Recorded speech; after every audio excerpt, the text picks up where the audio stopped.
Okay, my name's Wing Commander Darren Clare. I go by Clary. I'm the CO of Commanding Officer of No. 3 Squadron, and we're introducing the F-35 into Australian service. The aeroplane's a dream to fly. It's exceptionally powerful, lots and lots of sensors on board that gives you plenty of situational awareness. You know what's happening around your aircraft. You fly out there as a team, working together to solve problems, be they trying to fight an air-to-air war or in air-to-surface, trying to find targets on the ground and support either Army or Navy on the ground.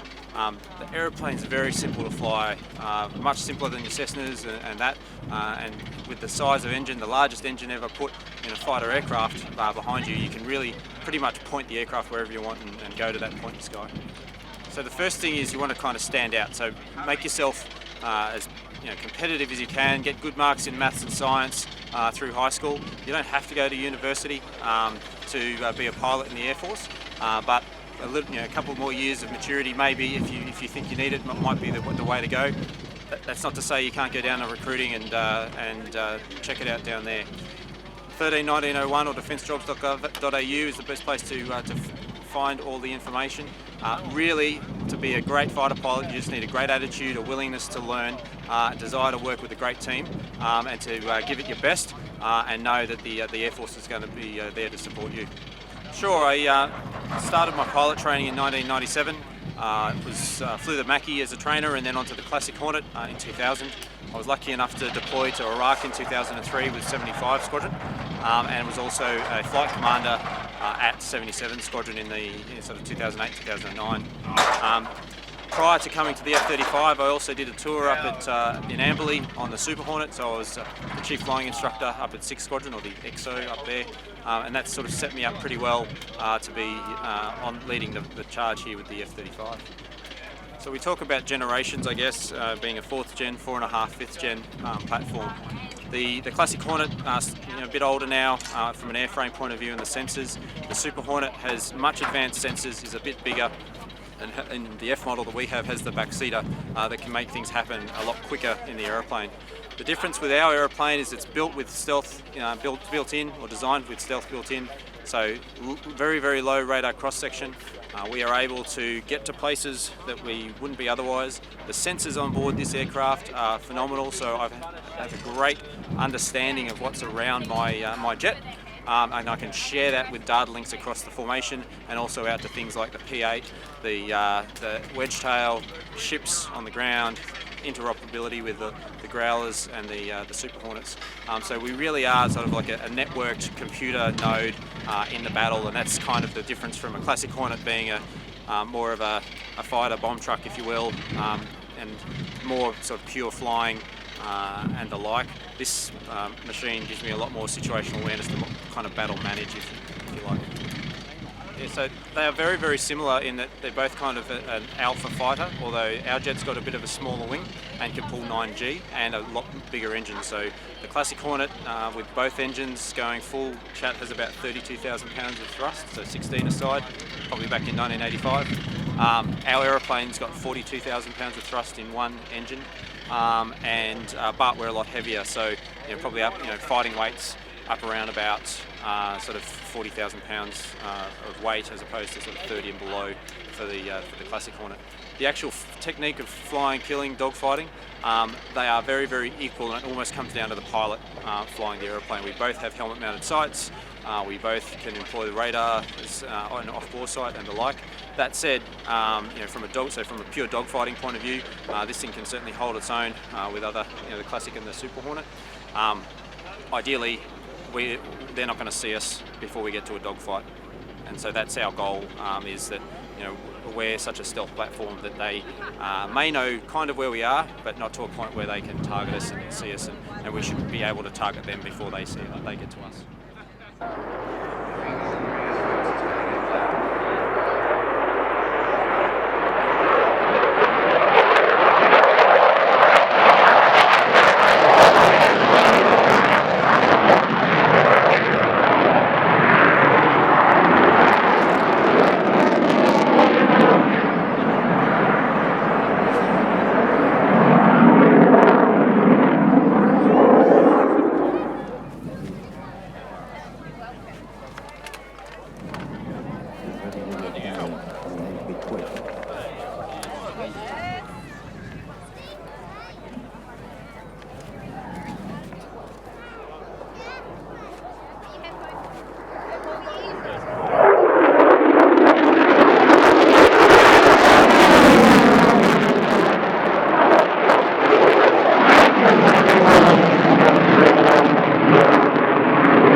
When Lockheed Martin was touring the F-35 cockpit demonstrator, not the real thing, but to give an indication, I got to fly that as well.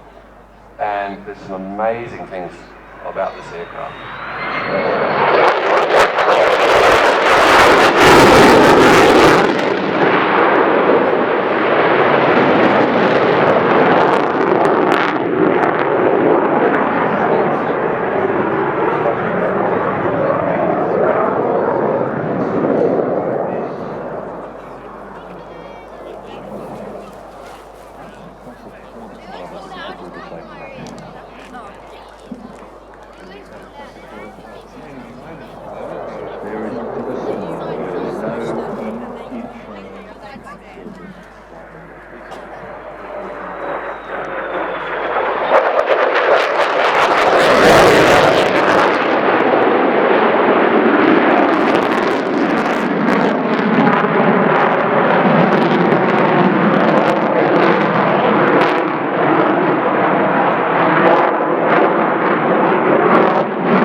With the Israelis.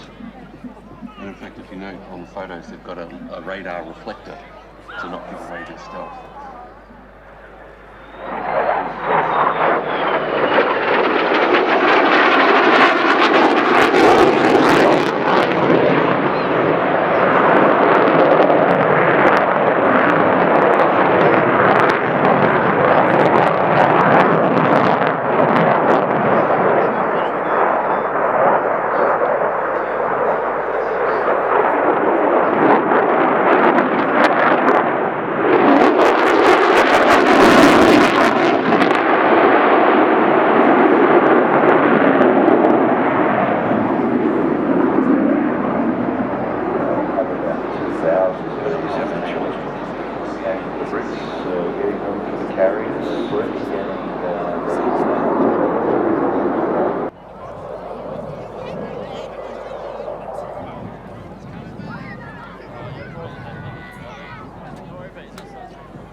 Australian Air Force will have all 72 aircraft fully operational by 2023.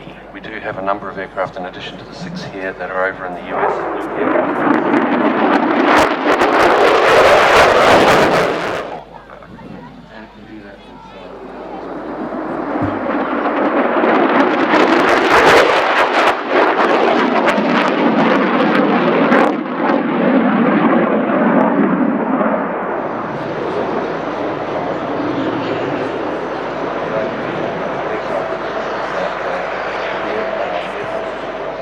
Underwing pylons, but that would increase the radar cross section, and it also has, as we've seen, those internal weapons bays that can carry a total internal and external protection.